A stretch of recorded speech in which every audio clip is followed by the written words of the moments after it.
ভাৰত ভূটান সীমান্তত আৰক্ষীৰ অভিযান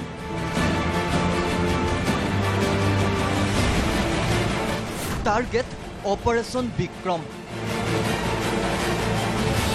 উদালগুৰিত এতিয়া প্ৰতিদিনে চলিছে অপাৰেশ্যন বিক্ৰম ঘন অৰণ্যৰ মাজত আৰক্ষীৰ এম্বুছ আৰু উদালগুৰিত যি অভিযান ইতিমধ্যে যে আৰম্ভ হৈছে সেই অভিযান এই স্থানৰ পৰাই আমাক আচলতে বুলেট প্ৰুফ জেকেট লগাবলৈ দিয়া হৈছে কাৰণ যথেষ্ট এই স্থানৰ পৰাই দুৰ্গম স্থান ইতিমধ্যেই অতিক্ৰম কৰিব লাগে ঘন অৰণ্যত সোমোৱাৰ লগে লগেই যেন সকলো মৌন হৈ পৰিছিল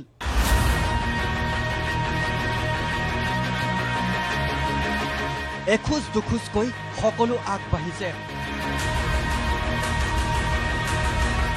অৰণ্যৰ পথ সহজতে ধৰিব নোৱাৰে যদিও প্ৰতিখোজ দিওঁতে হাজাৰবাৰ চিন্তা কৰিছে শব্দ শুনাৰ লগে লগে অভিযানকাৰী দলটোৱে মুহূৰ্ততে লৈছে এম্বুছ এই স্থানতেই ইতিমধ্যেই উগ্ৰপন্থী সংগঠনৰ কিছু সদস্য খাপ পাতি থকাৰ ইতিমধ্যেই কিছু তথ্য আছে আৰু তাৰ পাছতে এনেধৰণৰ অকস্মাত আজি অভিযান চলাইছে ইয়াত আৰু এনেধৰণেই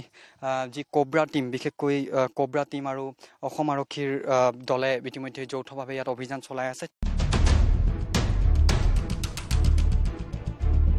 কাৰণ প্ৰকৃতাৰ্থত উদালগুৰি আৰক্ষীয়ে এতিয়া ভাৰত ভূটান সীমান্তৰ দুৰ্গম অঞ্চল তথা উদালগুৰিত NDFB সংবিজিতৰ ঘাটি হিচাপে পৰিচিত মাজবাট অঞ্চলৰ পৰা অৰুণাচল সীমান্তলৈ এনেদৰেই চলাই গৈছে অভিযান য'ত লক্ষ্য অপাৰেশ্যন বিক্ৰম অৰুণাচলৰ পাহাৰ তো ইফালে ডমিনেন্স থাকিব লাগে 15 আগষ্ট আহি আছে তো এইটো এৰিয়া কমপ্লিটলি এফেক্টেড আছে তো আমাৰ ইয়াতে অপাৰেশ্যন চলি থাকে আৰক্ষীৰ হিটলিষ্টত এই তিনিজন মষ্ট ৱান্টেড উগ্ৰপন্থী সদস্য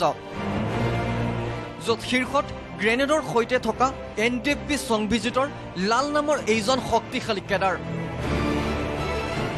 একেদৰে আৰক্ষী থানাত গুলীবৰ্ষণ কৰা আলফাৰ এইজন ৰাজেন ডেকা আৰু নতুনকৈ জন্ম লোৱা বিদ্ৰোহী সংগঠন NFFBৰ এইজন কেডাৰো আছে আৰক্ষীৰ হিটলিষ্টত আছে এতিয়া এইটো যেতিয়া অভিযান যেতিয়া সফল হৈ যাব তেতিয়া জনাম এইটো কথা আছে দুটা তিনটা কেডাৰ আছে মুঠৰ ওপৰত উদালগুৰিত mission all out operation all ক্লিয়াৰৰ পাছত এই তিনিজন মষ্ট ৱান্টেড উগ্ৰপন্থীক লৈ আৰক্ষীয়ে ইতিমধ্যে তীব্ৰতৰ কৰি তুলিছে অভিযান কাৰণ সন্মুখত 15 আগষ্ট